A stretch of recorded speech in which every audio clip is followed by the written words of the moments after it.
Sound check. Ayan, purihin po ang pangalan ng Panginoon. And muli ho, welcome ho sa ating Sunday School. And mga kapatid, I would like to covet your prayers today. It's a full-packed Sunday. And meron tayong Sunday School, worship service. Merong Joy Fellowship pagkatapos. And then afternoon service, prayer meeting. And then men's fellowship pagkatapos. So tuloy-tuloy ho tayo. Mukhang magiging almost from 8 to 8 ang atin hong oras ho ngayon dito sa church. And nawa ay sustentuhan ng Panginoon. So I would like to covet your prayers for that. So tayo ho ay magsimula ho sa ating brand new topic about Baptist distinctives, or sa ibaba nakalagay nga dyan, why are we Baptist? Bakit nga ba tayo Baptist? Why is this Jesus Christ Baptist Church? And I hope ang sagot natin dyan ay hindi, dito na kasi ako namulat at dito na ako mamamatay. Wala tayong pinagkaiba sa mga kaibigan ho natin at mahal na mga Roman Catholic. I hope hindi lang ito dahil tradisyon. I hope hindi lang ito dahil out of convenience. Brother Paul, ito yung pinakamalapit na church dito na lang. Brother Paul, ito yung naka-aircon dito na lang. I hope hindi ho nanggagaling sa mga ganong rason, and sa biyaya ng Diyos ang ating tutuntunin ay isang biblikal na pananaw kung bakit tayo mga Baptist. So magsimula ho tayo sa pamamagitan ng pagpe-pray. Let us pray. Panginoon naming Diyos, aming Ama sa langit, salamat po, O Diyos, sa iyong biyaya at katapatan. Salamat, O Diyos, sa iyong pagmamahal. Salamat, O Diyos, kagaya ng aming inawit. Now we belong to Jesus. Kami ay kanyang mga tupa. At the same time, Jesus belongs to us. Siya ang aming tagapagligtas. Napakatinding mga katotohanan at nawa, O Diyos, ay lalo mo pang bigyan kami ng pagkaunawa, ng liwanag sa mga katotohanan ito. At patuloy itong maghulma, magpabanal at magbigay gabay sa aming pamumuhay. And Lord, as we study your word this morning, particularly sa paksang ito, dalangin po namin na ikaw po ang gumabay, magbigay liwanag. Ikaw po, Panginoon, ang magpala, at hindi ito para sa ikataas ng pangalan ni numan, lalo't higit hindi sa pagtataas ng pangalan ng denominasyon ng Baptist, but Lord, ito ay para sa kaluwalhatian ng iyong pangalan. Lahat ng ito, O Diyos, ay aming hinihiling sa ngalan ng aming Panginoong Hesukristo. Amen. So magsisimula ho muna tayo sa introduction. And again, why are we Baptist? Bakit nga ba tayo Baptist? At sana nga ho, sabi ko nga kanina, hindi dahil, well, dito na ako lumaki, Brother Paul. Ito yung pinakamalapit na church, Brother Paul. Sana hindi lang yung mga out of convenience or traditional na mga pananaw. Kung hindi, we can go to the Word of God and enumerate reasons. Bakit nga ba tayo Baptist. Now, bago tayo tumalon doon, actually introduction lang ito, hindi pa natin pupuntahan yung mga Baptist distinctives mismo ngayong umaga, pero lalagay natin yung pundasyon bakit, para makita ho natin yung proseso at maunawaan natin kung bakit ganon. Let me just give some clarifying statements. Number one, being a Baptist or a member of any other denomination or church is not a prerequisite for salvation. Maging malinaw, at lagi natin itong sinasabi na ang pagiging membro ng isang religious denomination, ang pagiging member ng Baptist Church ay hindi kinakailangan upang ang isang tao ay maligtas. Church membership or denominational na pagiging kaanib ay hindi kailangan para maligtas. Malinaw ang salita ng Diyos. May nagtanong sa mga apostol and brought them out and said, "Sirs, what must I do to be saved?" This is the Philippian jailer. Ano ang kinakailangan kong gawin para maligtas? Ang sabi nilang mga apostol, and then they said, "Believe on the Lord Jesus Christ, and thou shalt be saved and thy house." Again, hindi yan umanib ka sa amin at maliligtas ka. Manampalataya ka sa Panginoong Jesus at maliligtas ka. And let me just insert in, hindi ito pray after me at maliligtas ka. No, manampalataya ka sa Panginoong Jesus at maliligtas ka. And let me just insert here also, maaaring meron dito na lumaki sa church, dito na kayo nagkamuwang sa church. Hindi ibig sabihin matik na kayo ay Kristiyano na at ligtas na. Kailangan ang bawat isang individual ay tunay na manampalataya kay Kristo upang maligtas. We know this familiar verse, for by grace are ye saved through faith, and that not of yourselves, it is the gift of God, not of works, lest any man should boast. So malinaw na ang kaligtasan is by grace alone, through faith alone, and muli walang prerequisite ng anumang denominasyon para sa kaligtasan. So sana ay maging malinaw ito sa atin. Being a Baptist or a member of any other denomination or church is not a prerequisite for salvation. And number 2, kamakailan lang ng pasadahan natin ito, gusto ko i-clarify, Jesus is not a Baptist. Hindi tayo Baptist kasi Baptist si Jesus. As weird as it sounds, ay merong mga matatapang pa na nangangaral na si Jesus ay Baptist. Ano ho? Dahil daw siya ay binautismuhan ni John, not the Methodist, not the Adventist, not the Roman Catholic, but John the Baptist. Kaya daw si Jesus ay Baptist. So muli, ito ho ay walang basihan sa salita ng Panginoon at binigay natin yung mga rason. Let us just review. It is based on an intentional misuse of the term Baptist. Wrong yung term na ginagamit. Yung ginagamit nila, yung word na Baptist, Jesus is a Baptist bilang religious affiliation na kung paanong sila ay Baptist. Now, kung sasabihin nila dahil si John ay the Baptist, kaya si Jesus ay Baptist, ano bang ibig sabihin ng word na Baptist? Sa Matthew chapter 3 verse 1, in those days came John the what? The Baptist. At pag tinignan niyo ho sa Greek, baptistes, nang ibig sabihin is a baptizer. A one who administers the rite of baptism. Yun yung gawain niya. Walang iniwan yan sa Simon the Tanner. Ang gawain niya ay may kinalaman sa katad or balat ng hayop. Or Luke the physician. Hindi niya relihiyon ang physician.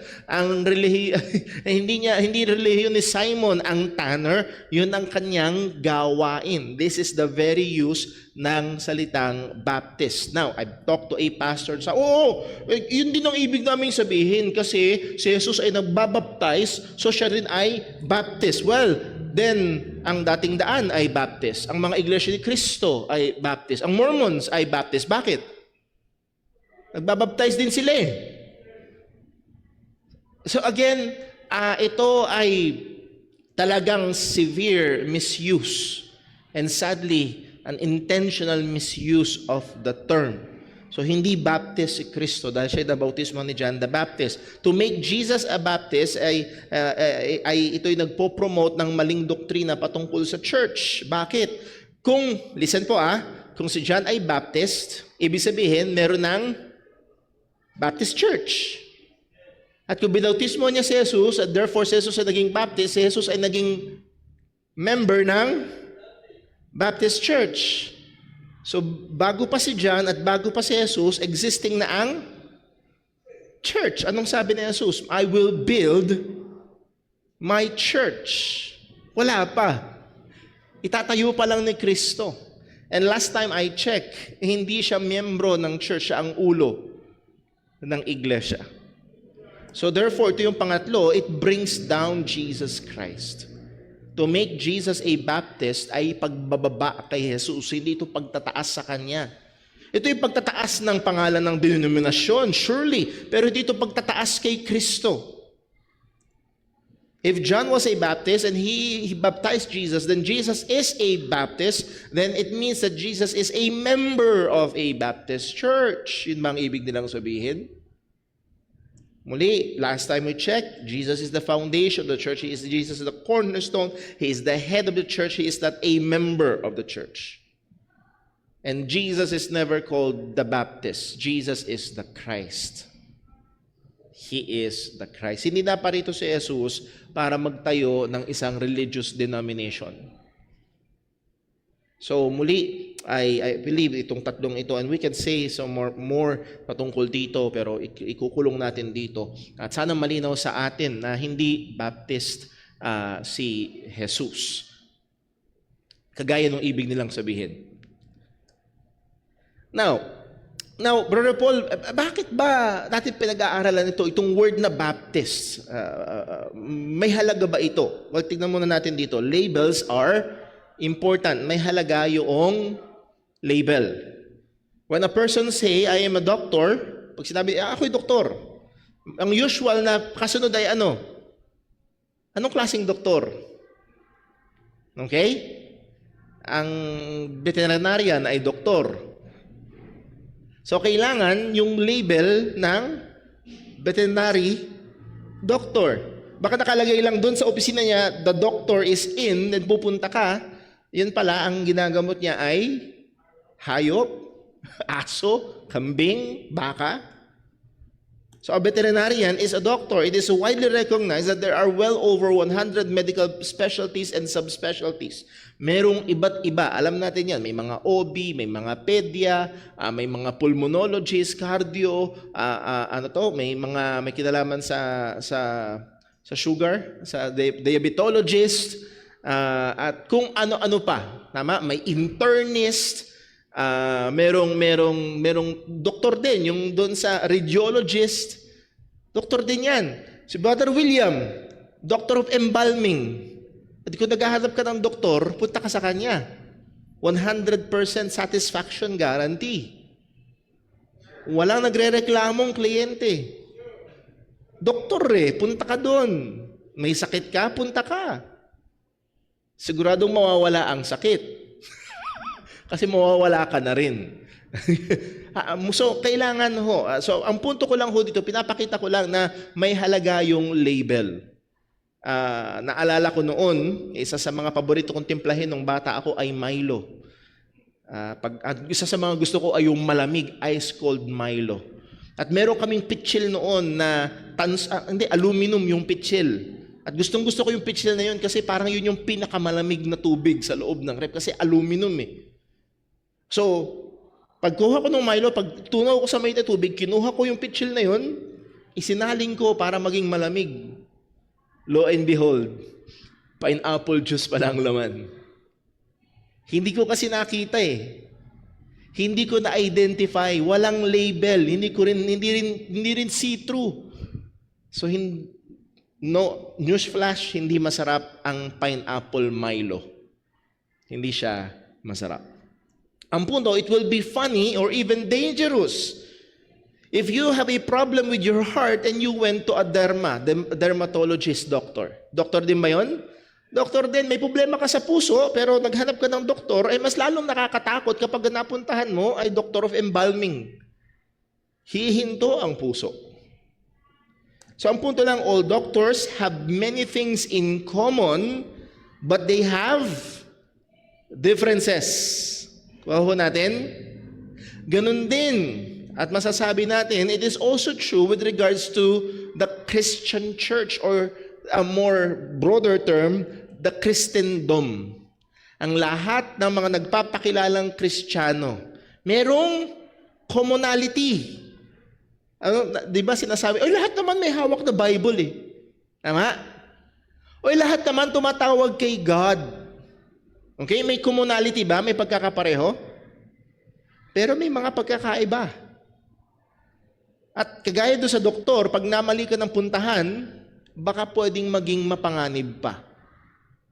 So sana makita natin, at pinupunto lang natin dito, ay pagdating sa denominational labels.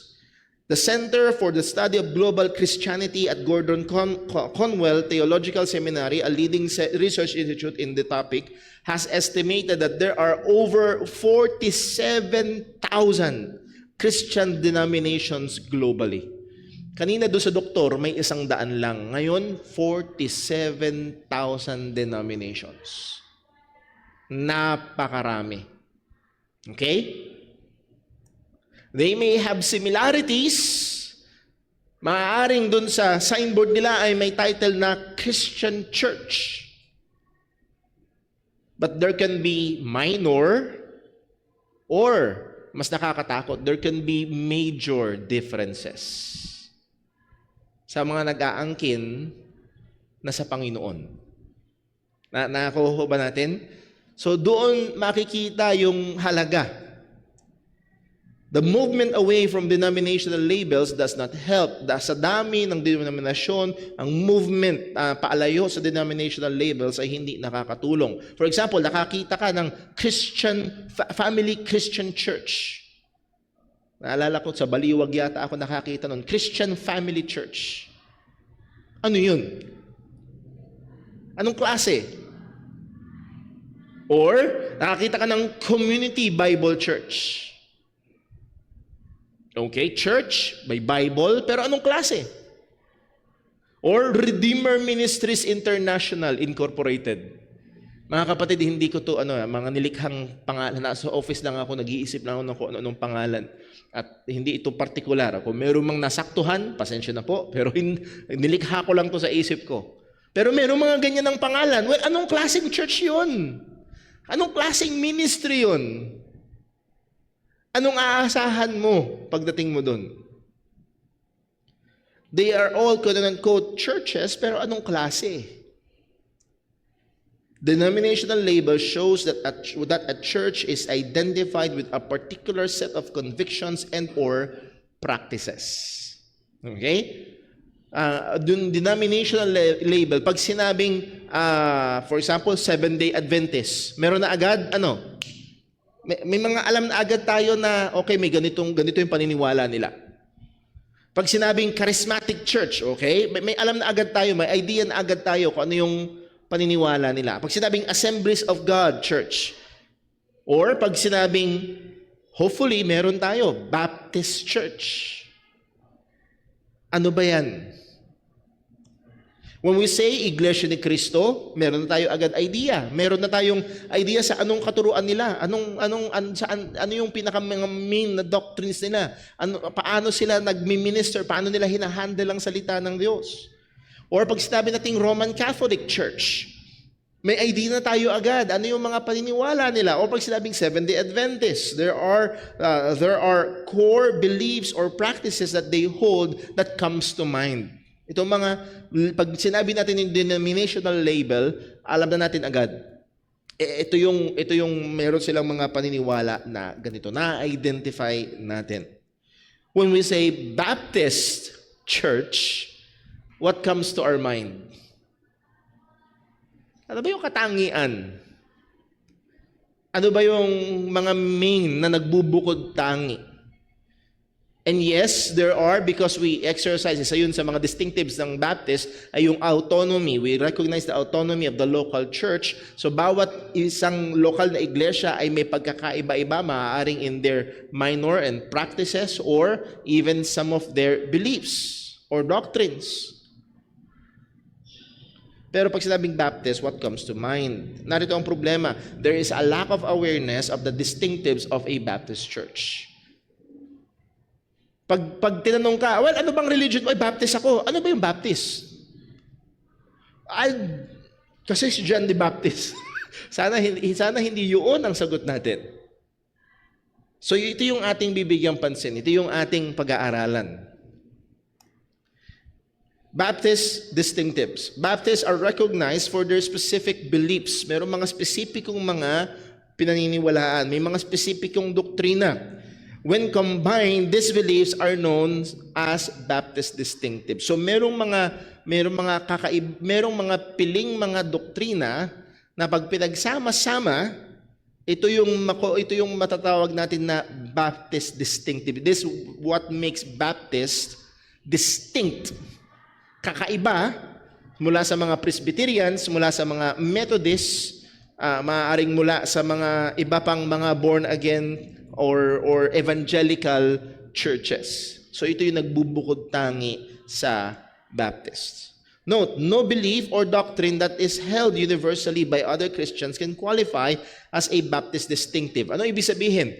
Isa sa universal belief ng Christian church, that is Orthodox Christian church, is salvation by faith alone in the gospel. Okay? So hindi yun Baptist distinctive. Nakuha ho ba natin? Totoo na para ka maging Kristiyano ay kailangan mong manampalataya sa Ebanghelyo ni Kristo lamang. And maraming mga churches ang nangangaral nun. Hindi lang yun exclusive or distinct sa Baptist church. So hindi faith in the gospel is not a distinctive of a Baptist church. Matatawag natin ito na Christian distinctives. These are called Christian distinctives or fundamentals of the Christian faith. And because Baptists are Christians, Baptists hold to these fundamentals. Okay, we believe in the triune God. We believe in the virgin birth of the Lord Jesus Christ. We believe in the incarnation. We believe in the sinless life of Christ. We believe that He died for our sins. We believe that He rose again bodily from the grave. We believe all that. And that is Christian distinctive. Kasi pag nireject mo ang alinman sa mga yon, hindi ka Kristiyano. Nakuha niyo ho? Hindi siya Baptist distinctives, ito ay Christian distinctives. Na pag hindi pinaniwalaan yun, they are outside of Orthodox Christianity. Maaaring may title na Christian yung church nila. Maaaring Bible Christian church ang pangalan nila. Pero if they are outside of those Christian distinctive doctrines or beliefs, they are not Christian. At mahirap kapag ikaw ay Baptist pero hindi ka Christian. So muli, i-define lang natin, iba yung Christian distinctives sa Baptist distinctives. A person that denies the fundamentals of the Christian faith is not a Christian and is also not a true Baptist. Pag dinideny ang fundamentals ng Kristiyanong pananampalataya, hindi totoong Kristiyano at hindi rin siya Baptist. Dahil ang Baptist ay nag-hold sa Christian distinctives. Example, nasabi na natin kanina, the doctrine of the deity of Christ. Orthodox Christianity holds to the doctrine of the deity of Christ. Naniniwala ang mga tunay na Kristiyano na si Jesus ay Diyos. So pag hindi naniniwala, meron mang title na church o anumang klaseng pangalan ng denominasyon, pag hindi naniniwala na si Jesus ay Diyos, they are outside of Orthodox Christianity. Hindi natin sila pwedeng kilalanin na kapatid sa Panginoon. Nakakuha ba natin? So this is a Christian distinctive. Pero hindi ito Baptist distinctive. Nakakuha ba natin? So, iliwanag ko lang po. A person or denomination that denies the deity of Christ cannot be a Christian nor a Baptist. Sa ating church statement of faith, nandiyan yung kopya. Isa doon ay patungkol kay doktrina, what we teach about Christ. At isa doon ay patungkol sa pagiging Diyos ng ating Panginoong Jesucristo na nagkatawang tao. And if you do not agree to that, you cannot be a member of this church. You're welcome to attend, pero you cannot be a member of this church. Note, we cannot say that only Baptists hold to any of the Baptist distinctives. Okay? Mamaya, pag napunta tayo sa mga distinctives, ay hindi lang tayo ang naniniwala doon. Hindi yun exclusive sa atin. Makikita natin na minsan doon sa more or less 5 Baptist distinctives, minsan ito ay hinuhold din ng 2 o 3, hinuhold din ng Presbyterians, 2 ay maaaring hinuhold din ng Methodists. So hindi exclusive sa atin.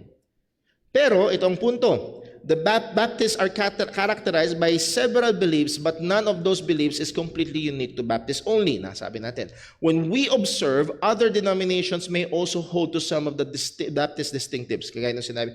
Mula dito, makikita nyo yung Baptist distinctives na BDS. Okay? Bakit? Kasi nakakapagod i-type. So BDS, that is Baptist distinctives. Merong mga religious denominations na maaaring merong Christian church somewhere there na, uy, parang pareho, may pagkakahalintulad. At mamaya makikita natin kung bakit. Kasi pinag-aaralan natin ang parehong Bible. And so merong mga ngaral, merong mga pastor, merong mga tagapagturo ng Biblia na they may not be Baptist, but because when they study the scripture, maaaring makuha nila o matanggap nila isa, dalawa, tatlo, apat ng mga katotohanan na yon. Okay? So ang punto ko lang ho ay itong mga Baptist distinctives na to ay pwede ring makita sa iba. Pero anong pagkakaiba? What makes Baptists different is that they alone hold the combination of these beliefs. Pag pinagsama-sama ito, dun lalabas yung Baptist. And sadly, nung pinag-aralan namin ito kasama si Brother Ralph Warren, sa kanyang estima, sadly, merong mga Baptist churches dito sa Pilipinas na hindi nag-hold sa Baptist distinctives. Hindi kasama sa Baptist distinctives ang pagiging Baptist ni Jesus. That is actually borderline heretical. Now, kailangan natin ng pundasyon. Merong pundasyon ito. Bakit? Bakit, sabi ko sa inyo kanina, pwedeng mag-aralan ng Biblia at pwedeng ang isang nag-aaral ng Biblia ay dumating din doon sa distinctive na yun. So, titingnan natin yung biblical foundation and evidence. One of the often asked question is this. Ito yung madalas na tinatanong. We only have one Bible. At madalas sinasabi pa, we only believe in one God. Why is there so many denominations? Okay? Iisa lang naman ang Bible, but ang daming mga denominasyon. Yes, we can say many different reasons. Maaring yung iba political, yung iba financial, at gusto nila ay pagkakitaan, so on and so forth. There can be different reasons given, but one of the foundational reasons is the way we handle the Bible. Yung pag-handle ng salita ng Panginoon. Yun hong aking tita sa Amerika na miyembro ng Iglesia ni Cristo, nagpadala sa akin ng link ng video ng pagdodoktrina nila. Kahit masakit sa tenga, sa dibdib, chinaga ko. Nasayang ang 36 minutes ko. And again, yung paraan nila ng pag-handle ng salita ng Diyos, kung paano kuha dito, tuhog, kuha dito, tuhog, kuha doon, tuhog, kuha doon, tuhog, kuha doon, gupit, tuhog, kuha doon, gupit, tuhog. And then meron na silang doktrina. At iba't ibang version. So muli, may isa sa dahilan, isa sa mga pangunahing dahilan, I am convinced, ay doon sa pag-handle ng scriptures. 2 Timothy 2:15, ang sabi ni Pablo kay Timothy, study to show thyself approved unto God, a workman needed not to be ashamed, what? Rightly dividing the word of truth. So kung merong rightly dividing, merong wrongly dividing. And I've encountered Baptists na too much dividing. That's too much dividing. Yun lang daw sulat ni Apostol Pablo ang para sa atin. Bakit? Ang sabi daw ni Pablo, he is apostles to the Gentiles. So are you a Jew or you a Gentile? Well, I'm a Gentile. So yung sulat lang daw ni Pablo ang para sa iyo kasi siya lang daw yung apostle. That's too much dividing the word of truth.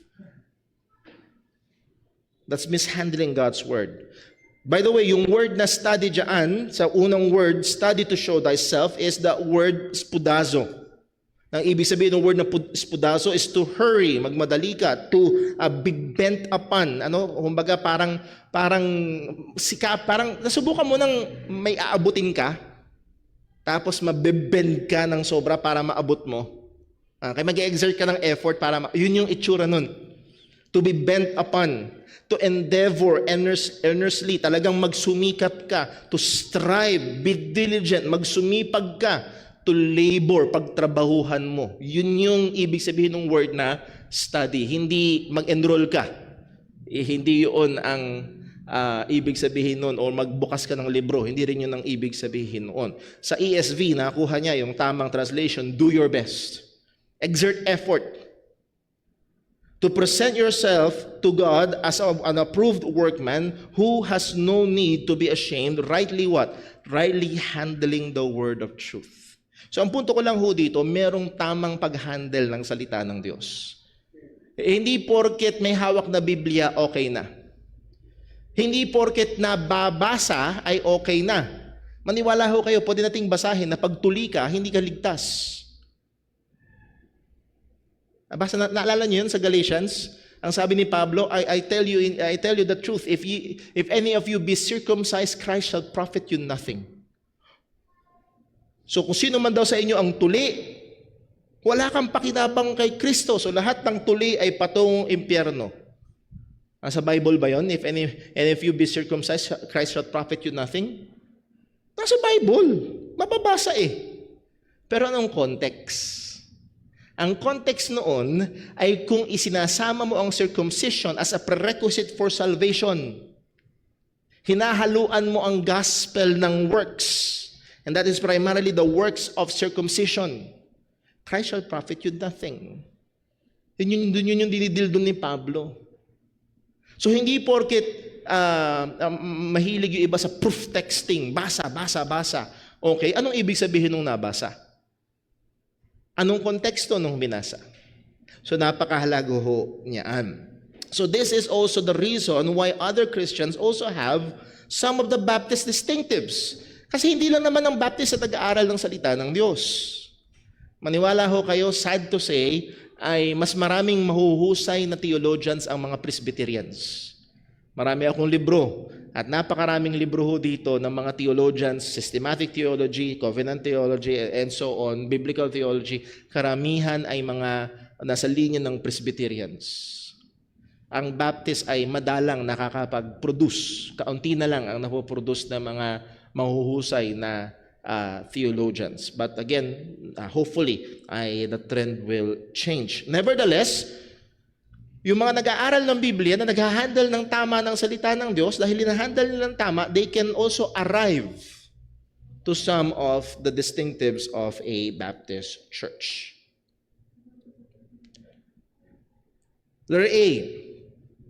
Bakit, ano itong ilang sa mga, nawala ako sa linya. Pundasyon. Letter A, Baptist makes a specific appeal to the New Testament as the source of authority for their faith and church order. Ayan.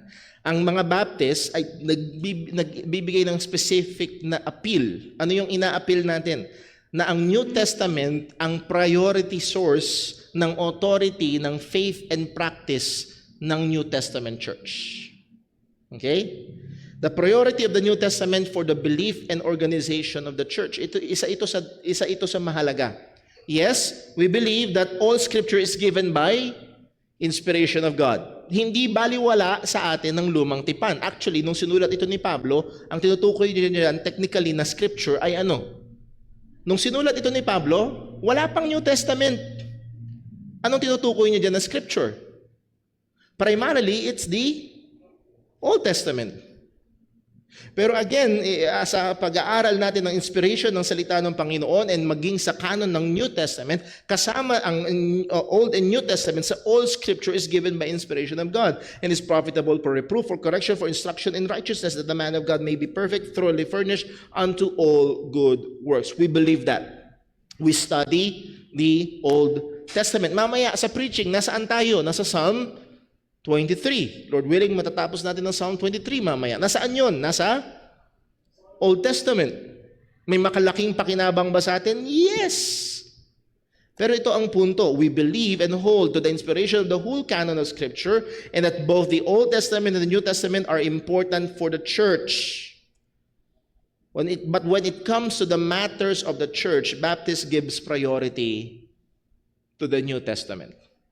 Okay? Nakuha ho ba? Actually, kamakailan lang nanonood ako ng debate between a Presby and a Baptist with regards to pedobaptism, pagbabaptize sa mga bata. Now, minsan kasi pag narinig atin nagbabaptize ng bata, tumatakbo agad yung isip natin sa Roman Catholic, which is baptismal regeneration na may kinalaman sa kaligtasan. No, hindi ganun ang Presbyterian. Iba ang paniniwala nila. So, wag natin. It will be a lie kapag inilamp natin sila sa Roman Catholic pedobaptism. No, iba ang pedobaptism ng mga Presbyterians. Pero isa sa kamanghamanghang talagang pag-unang salita pa lang ng Presbyterian, ang appeal niya agad ay sa lumang tipan. Kasi saan ba masusumpungan ng circumcision? Sa lumang tipan, which is a sign of the Abrahamic covenant. And we, in the New Testament, are children of Abraham by faith. So what is the sign? Anong sign? Water baptism. Water baptism is that sign. Kung nung Old Testament, tinutuli yung mga bata kahit hindi pa sila mananampalataya, di sa New Testament din, dapat bautismo. So, yun yung takbo. Pero saan sila unang pumupunta? Pupunta sila una sa lumang tipan. Pagpitansin nyo ho kung paano nila tinitingnan ang mga bagay. Yes, we believe that all Scripture, both Old and New Testament, ay pakikinabang. May mga katuruan na para sa atin ho dyan, para sa church. Nevertheless, pagdating sa pananampalataya at practice ng Kristiyanong iglesia, ang prioridad ay sa bagong tipan. Okay, that's one. Letter B, Baptists presuppose that Scripture interprets Scripture. Pinipresuppose natin na ang best interpreter ng Scripture ay walang iba kung hindi ang salita ng Diyos mismo. Anong ibig sabihin? We allow the Bible to interpret itself by comparing Scripture with Scripture. At madalas ganon, kapag hindi mo naintindihan, minsan yung sulat ni Pablo sa isang lugar, pag tuloy-tuloy ka sa pagbabasa at pag-aaral, makikita, yun pala yung ibig sabihin niya. Merong mga ibang parts ng salita ng Diyos na magbibigay liwanag doon sa mga madidilim na parts. Sabi nga ni Michael Horton, Scripture interprets Scripture and we learn the whole meaning of Scripture by studying its parts and its parts by learning the whole. Kinumpara niya ito para sa isang puzzle. Sino sa inyo nagsubok ng magbuo ng puzzle? Pagkabukas mo ng kahon, binuksan mo yung plastic ng mga puzzle, tinapon mo ba agad yung kahon? Hindi. Hindi, Brother Paul. Mahalaga yung kahon kasi doon mo makikita yung whole picture. Yun yung magiging gabay mo. Pero mahalaga din yung bawat parts. At ganoon din dito. We need the box, yung kabuuan, and we need the small pieces, yung mga detalye. At magkakatulungan yun. Kapag tinignan mo yung buong picture, makakatulong yun sa iyo para makita yung detalye. At pag tinignan mo yung detalye, mas ma-appreciate mo yung buong picture. This is the area where most denominations differ. Ito yung lugar na kung saan marami ang nagkakahiwa-hiwalay. Bakit? Sabi ko nga sa inyo, even within Orthodox Christianity, nag-hold sa evangel or sa evangelical churches, naniniwala sa faith alone, in Christ alone, naniniwala sa grace alone, by grace alone, through faith alone, in Christ alone. Okay? May tuturing natin mga kapatid sa Panginoon. Pero when it comes to interpreting Scripture with Scripture, dito madalas nagkakaroon ng pagkakaiba-iba, pagkakahiwa-hiwalay. Even dito sa church, meron tayong mga kapatiran, minsan pa nagpe-fellowship, Brother Paul, parang iba kasi ito okay, pero magkapatid pa rin tayo sa Panginoon. Kahit, kilala niyo ho, isa sa mga malaking impluwensya sa akin ay si John MacArthur. Pero there are times that I will even say behind the pulpit na dito ako medyo humihiwalay sa ating Lolo MacArthur. Bakit? Because Scripture interprets Scripture.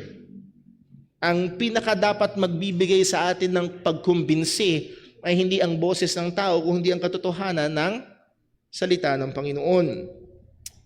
Well, we will have 3 specific rules when we apply Scripture interprets Scripture. Number 1 rule, at ito pa lang yung mako-cover natin ngayong umaga, teaching or didactic or doctrinal passages should interpret historical passages. Mga kapatid, napakahalaga nito. Merong mga tinatawag na didactic passages. Ibig sabihin ng didactic, teaching passages. Nagtuturo, yun ang layunin. Meron din namang historical passages. Ano yun? Nagkukwento, ito yung nangyari.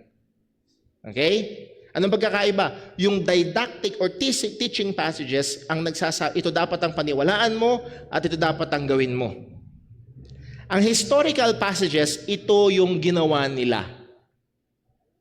Okay? For example, si Solomon, 700 asawa, 300 lesser wives or concubines. Ginawa ba? Yes, historical passage. Now, tinuturuan ba tayo na maging polygamous? Hindi, magkaiba yon. Okay, so hindi lahat ay dapat nating gayahin. Hindi porkit ginawa ay dapat nating ulitin. Isa sa paborito kong example ho dyan, and sadly, dati naging bahagi ako nito. Ewan ko kung nagawa nyo na, pero again, try to examine in the light of the Scripture. Sino yung inutusan ng Diyos na ikutan yung lungsod para bumagsak yung pader? Inutusan niya mga Hudyo. At anong syudad yun? Jericho. Iikutan nila yung wall of Jericho. Nakakita na kayo ng mga Kristiyano, may bibiling lupa, iikutan nila yung lupa. Para daw bumagsak yung puso nung nagbebenta, para kulang na lang ay hingin dun sa nagbebenta yung... Ginawa nila yun, yes? Ikutan. That's historical passages. Pinagawa sa kanila ng Diyos. Pero inuutos ba sa atin na gayahin yun? No. Hindi yun ritual. Mag-iingat tayo, napakadali. May mga Baptist na minsan kinakastigo natin yung iba, ritual, puro ritual. May mga ritual din sa ilang mga Baptist churches. At isa yun, ginagaya yung pag-ikot sa wall of Jericho. And then i-claim nila, no, walang utos ang Diyos. So, sana makita niyo ho, mayroong teaching passages nagtuturo, ito dapat ang gawin, or ito dapat ang paniwalaan. Meron namang historical passages, ito yung ginawa. So, kailangan natin yun bigyan pansin. Number 2, clear passages should interpret the obscure passages. Minsan may kausap po ako dito sa ating church. Meron siyang tanong, paano to, Brother Paul? Paano to, Brother Paul? Okay, mahirap ano? Yes, mahirap. Malabo ano? Yes, malabo. Okay? So pupunta tayo sa maliliwanag na parte ng Biblia para magbigay liwanag dito sa malabo. Ang wag ho natin gagawin ay pupunta ka sa malabo para palabuin yung mga malilinaw. So let us be very careful. Number next, deliberate or intentional passages should interpret incidental passages. Merong mga deliberate. Medyo kahawig ito nung number 1. May mga passage sa Bible na talagang sadya na yun ang tinatalakay. Meron din mga passages sa Bible na may nabanggit lang tungkol doon. Saan tayo magfo-focus? Doon sa sadya na yun ang tinatalakay. At huwag tayong tumayo doon sa nabanggit lang in passing yung salita na yun. Nakakuha ba? So tingnan natin yung principle number 1.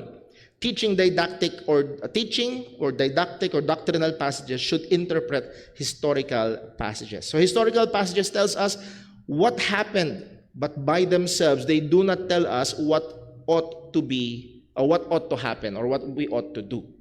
Yung mga historical passages, ito yung nangyari.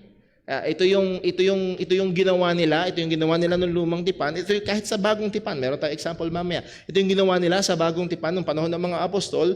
Well, okay, ginawa nila yun. Does it necessarily follows na kailangan natin yung gayahin o ulitin? On the other hand, teaching passages are designed to instruct us in what to do or what to believe. Ayan. Kaya siya nga teaching passages. Isa sa napakadaming laman niyan ay ang 1 Corinthians. Bakit? Sa 1 Corinthians, ang daming problema. Chapter 1 to 4, problem ng division. Chapter 5, chapter 6, chapter 7, iba't ibang mga problema ang dinidil. Anong ginagawa ni Pablo? Tinuturuan niya yung mga taga-Korinto. Ito dapat, ito yun, ito gagawin, ito ang tama, ito yung doktrina. So merong mga teaching passages. Wala. Ayun. Example, sa Acts chapter 1 verse 26, naalala niyo ho, nung nagtipon-tipon sila, about 120 sila, tumayo si Peter at sinabi niya, well, sa madaling salita, nagtraidor si Judas. Naghudas si Judas at kailangan merong pumalit sa kanya. Anong ginawa nila? Verse 26, and they gave forth their lots. They cast their lots. At kahit ngayon, maging sa mga biblical scholars, hindi nila alam, ano yan? Paano yan? Bunutan? Paano yan? Parang bingo. Then, sa letrang M, Matthias. Ganun, walang concrete evidence kung paano ito. Pero ang isang bagay ay may kasamang tsansa. Yun yung Parang sinabi sa Proverbs, the lot is cast, but the whole disposing of it is of the Lord's. Na kahit yung mga ina-attribute natin sa chances are not really chances, but held by the sovereign hand of God. Yung sabihin natin, natsambahan. No, walang natsambahan. Hawak ng Panginoon. Maaaring in our experience, kasi hindi tayo ang may hawak, pero maging mga bagay na ito ay hawak ng Diyos. Nevertheless, ano na ginawa nila? They cast their lots. They gave forth their lots. Sa ibang translation, they cast their lots. And the lot fell upon Matthias, and he was numbered with the 11 apostles. So this is a what? Historical. Ito yung ginawa nila. Is it teaching us or commanding us to cast lots when it comes to choosing men for the ministry or making important decisions?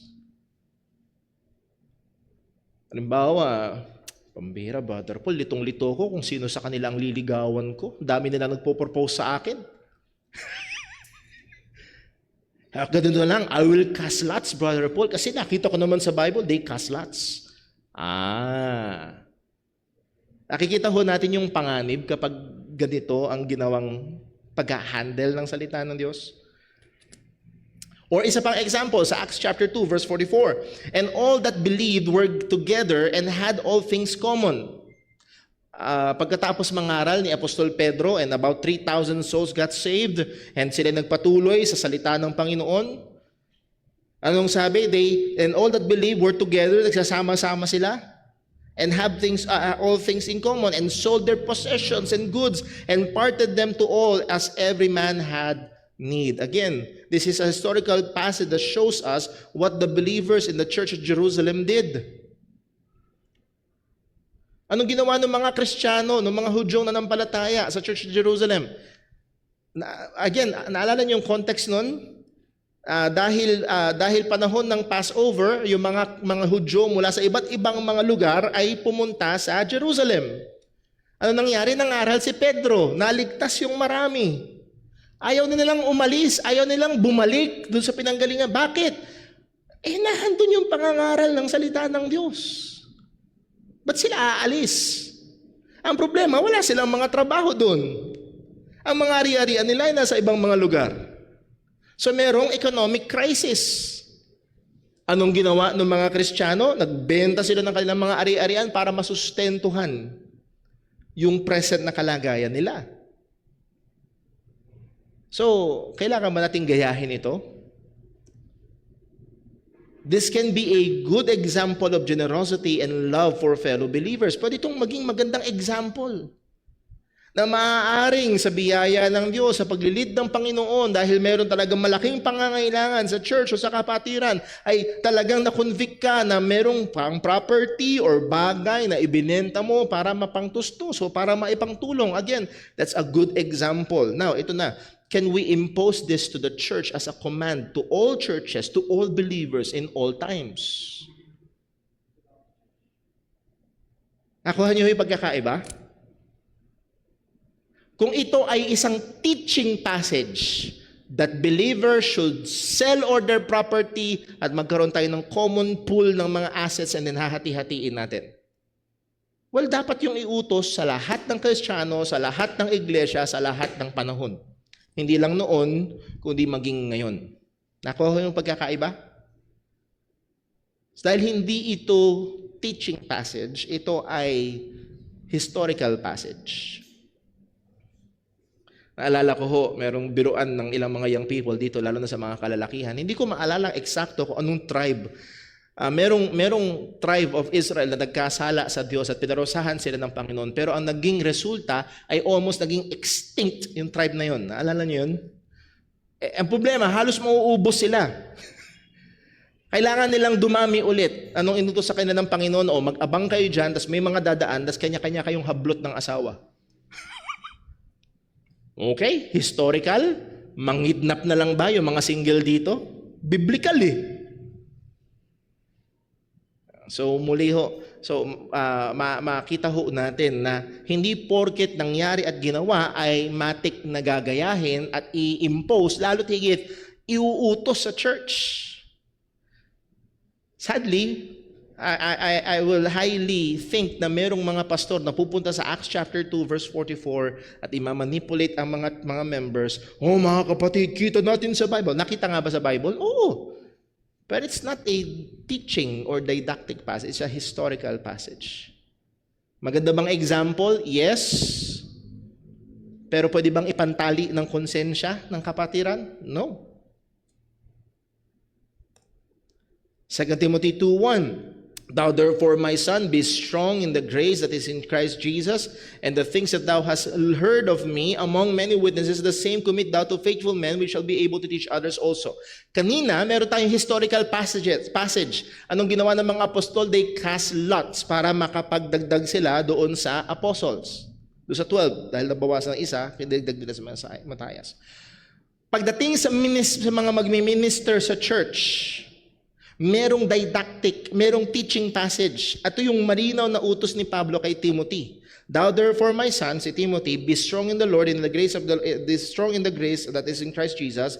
At ito yung utos ni Pablo. The things which thou hast heard of me, the same commit thou, among many witnesses, the same commit thou to faithful men, who shall be able to teach others also. Ito yung teaching passage. Kung gusto nating maglagay, titingin tayo ng mga kalalakihan na ilalagay, particularly sa pastoral ministry. Una, they should be taught. Kailangan silang maturuan with the same commit. They will be committed with the truth. Pangalawa, kailangan nilang makita sa kanila that they are faithful men. So may kinalaman sa character nila. And then pangatlo, i-consider yung ability nila. We should be able to teach others also.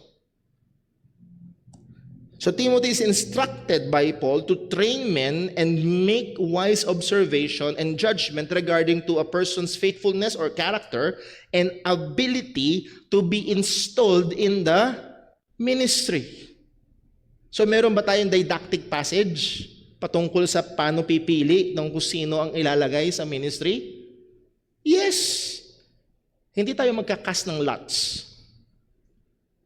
Dahil meron tayong maliwanag na turo ng salita ng Panginoon. And by the way, sa maraming mga churches, basta may desire, no. Sabi ni Pablo, if anyone desire the office of a bishop, he desired a good work. So desire is good, kailangan ng desire, pero hindi lang yun. He must be taught, kailangan siya maturuan, he must be faithful, meron siyang advance in graces, in character, and then he must have the ability. Now, I have seen men na they have the desire. Oh, punong-puno sila ng desire. Pero sadly, they don't have the ability. Mahusay silang magpatulog ng mga members. Mahusay silang magpagalit. Yun lang ang alam nila, pagalitan ng mga tao. Pero wala silang kakayang i-communicate ng malinaw at ng maayos at ng tapat ng salita ng Diyos. So, we have a didactic. So, sana nakita nyo yung pagkakaiba. And then, isa pa, not casting lots. Next, 1 Timothy chapter 6 verse 17. Ang sabi, charge them that are rich in this world that they be not high-minded nor trust in uncertain riches, but in the living God who giveth us richly all things to enjoy, that they be good, that they do good, that they be rich in good works, ready to distribute, willing to communicate. Again, napaka-obvious dito, charge them, command them. So ito talaga didactic. Ito talaga commanding passage. Yes, we have examples sa Acts chapter 2 na lahat ng mga Kristiyano, pinagsama-sama na rin yung mga ari-ari na binenta nila, pinagsama-sama na, and then pinamigay nila sa nangangailangan. Pero dito, meron tayong direct command, direct teaching. Paano dapat? The instruction is that they do good, that they be rich in good works, ready to distribute, willing to communicate. Hindi sell or their possessions. Hindi yun yung command. Ang command ay maging sagana. Ang command ay maging generous. Pero hindi ibenta ang lahat. Yes, meron tayong example, pero hindi necessarily dapat i-impose sa church. So sana nakita niyo ho, makakatulong ito ng malaki. Isa ito sa normal na ginagawa ko pag nag-aaral ako ng salita. Naghahanda ako ng pangangaral ng salita ng Diyos. Isa ito sa inoobserbahan, iniingatan. Meron bang, ito ba ay didactic o ito ba ay historical? Ito ba ay teaching or historical passage? And ibig sabihin, magkaiba ba ng pag-handle? Magkaiba ba ng pag-handle? Yes. Pag hinandle mo na parang didactic yung historical, yari tayo. Magiging napaka-weird natin. So, merong tamang pag-handle ng salita ng Panginoon. So, that's number 1. Teaching or didactic or doctrinal passages should interpret historical passages. At isa ito sa makikita natin, i-apply natin ito, bakit tayo darating sa ilang mga Baptist distinctives. Bakit ganun? Well, because sa teaching.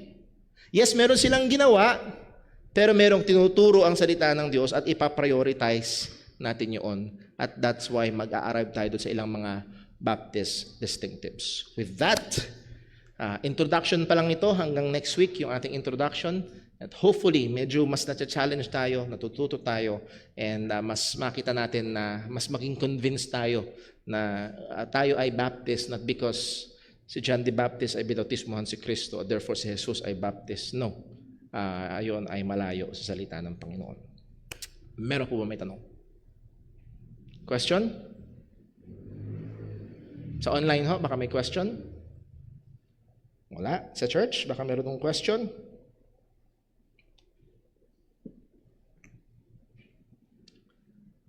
Meron ho ba? Wala? Well, meron nung tag-text si Brother Boy. Ang sabi niya, ang mga intentional na gumagamit ng Bible para mandaya, manloko, mamera, possible ba na nasa kanila ang Holy Spirit ng Diyos? Let me answer it this way. Kung sila iligtas na sa lang Holy Spirit ng Diyos, pwede bang mahulog sa kasalanan ng nasa ang isang totoong Kristiyano? Pwede.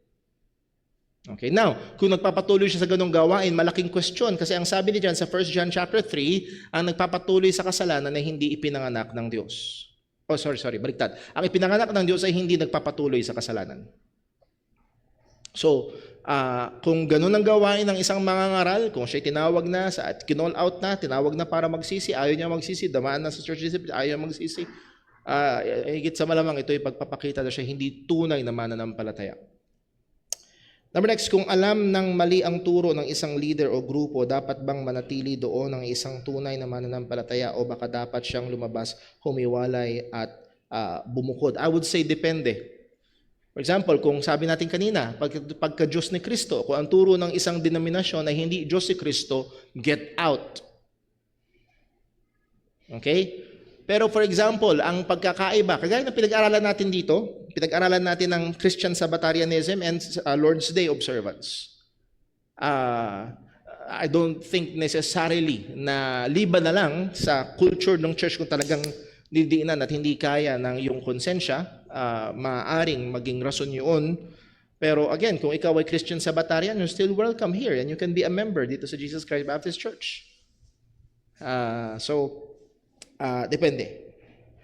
Anong ibig sabihin ng Orthodox Christian? Na may basihan ba ito sa Bible? No, it is a theological term.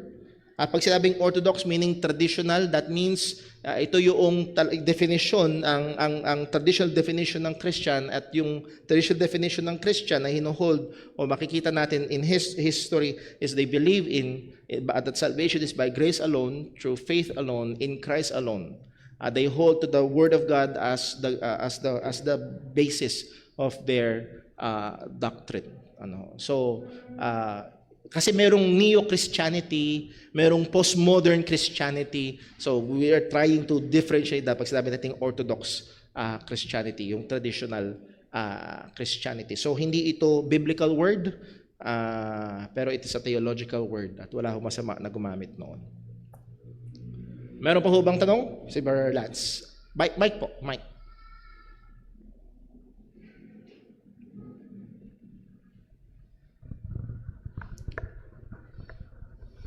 Hello.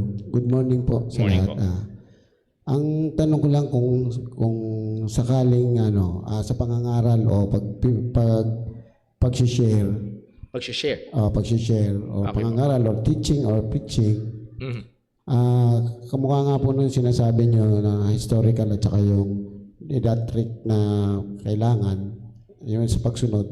Di ba, hindi po pa pwede yung pag nagtuturo ka o nag-share ka, biblically speaking, na makikita natin minsan kasi pag nag-share ako, meron ako hinahanda minsan na mensahe o ano, applicable din ba yung minsan nababago ng Holy Spirit? Minsan iyon yung ituturo ko o isasabihin ko sa tao na kailangan niya yun. Pero nababago, hindi yun minsan yung ano ko. Minsan pinag-pray ko, ito yung kailangan kong masabi sa kanya o may turo. Minsan may tanong siya, tapos tsaka ako sasagutin. Tapos pag nandun na ako, harap-harapan lang kami pag share ko yun, yung pinag-aralan ko minsan, yung kailangan ko sabihin sa kanya, nababago, napupunta sa ibang aral. Tinuturo sa akin ng parang ginaguide ako ng Holy Spirit na ito ang kailangan, hindi yun. Okay. Pwede po ba yun? Makakatulong po ba yun sa pagkaunawa natin doon sa natutunan natin? Ako mismo ay may ganung experience. Nag-spend ako ng time sa office, nag-aral ako, nag-prepare ako. Pero habang nangangara ko, habang nagtuturo, lalong lumiliwanag. And then pagdating dun sa isang portion ng passage ay hindi man ibang-iba, kung hindi medyo nagiging mas malawak, nagiging mas malinaw, nagiging mas malalim. Meron akong particular passage na pinag-aralan natin nung dito sa church na wala doon sa preparation ko yung isang thought. Pero habang sinusundan natin yung pag-aaral, mas naging, parang ako mismo sa likuran ng pulpit, yun. At yun yung itinuro. Now, kailangan lang maging maingat. Kailangan ng discernment pagdating sa bagay na yun. Una, ang magdedetermine ng message ay yung passage, hindi tayo or ang tao. Okay? Maaaring yung application noong passage ay magkaroon ng iba, pero hindi maiiba yung message. Kasi ang bawat passage ay merong for example, may message si Pablo at hindi tayo pwedeng humiwalay doon. So yung mensahe na yun, yung katotohanan na yun, maaaring magkaroon ng ibang aplikasyon, maaaring sa aplikasyon ay marami o iba-iba, pero yung message ay pareho. Nangyari na rin sa akin, meron akong pinipare ng pang-Bible study sa Patay. Pagdating ko doon, inoobserbahan ko yung mga tao, sabi ko, tingin ko mas applicable yung ibang passage.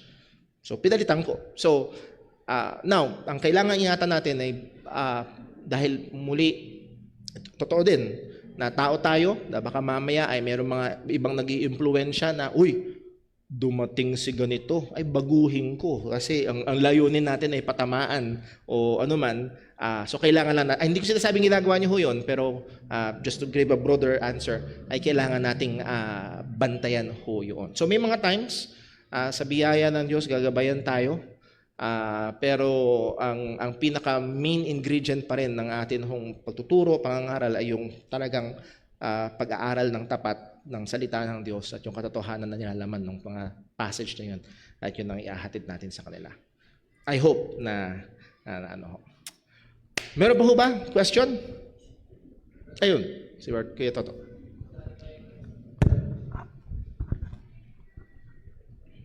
Good morning po. Morning po. Ano po ba yung ibig sabihin ng Baptist autonomy? Ano po? Yung nabanggit nyo kasi kanina yung autonomy. Ano po ba yung Baptist autonomy? Okay. Hindi ko ho masyadong tatalakayin ngayon sapagkat isa ho yan sa mga distinctives. Isa ho sa ina-exercise ng, isa ho sa pagkaka-distinct ng Baptist, we believe in the autonomy of the local church. And that is, wala tayong hierarchy. Hindi tayo Episcopalian na parang Roman Catholic na mayroong bishop, may archbishop, may bishop, and then may cardinal, may archbishop, may bishop, and then yung mga pastor ang nasa baba. Wala. Bagamat sadly, may mga Baptist na gustong-gusto ng ganong paraan na mas mataas sila dahil bishop sila. That is unbiblical. Ang sa Bible, ang bishop, elder, pastor, overseer, pantay-pantay, iisang office lang, hindi mas mataas yung bishop. So, now, to answer the question, munti ka kung mawala. Yung ibig sabihin ng autonomy na ang bawat local church ay hindi napapailalim sa ibang local church. Yes, maaaring may association, maaaring merong friendship or fellowship sa ibang mga churches. Pero ang pastor dito, for example, JCBC Pandi, hindi ko pwedeng underin ang church na yun. Hindi rin tayo pwedeng underin ng church na yun. Okay? Dahil meron tayong hiwalay na panagutan sa Panginoon. Pero may pagkakaibigan, merong pagtutulungan, merong pagbabantayan sa mga ministries. Okay, tatapusin natin doon for the sake of time. Tayo po ay magwakas sa panalangin. Let us pray.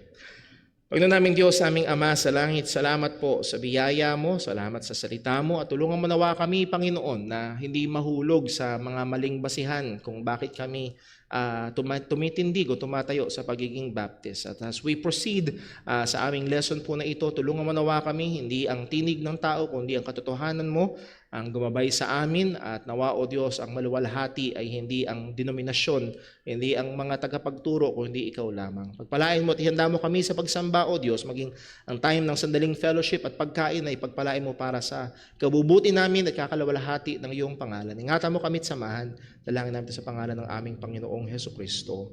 Amen. Break time po tayo. 10:05, balik po tayo para sa ating worship service. God bless po. And I would like to encourage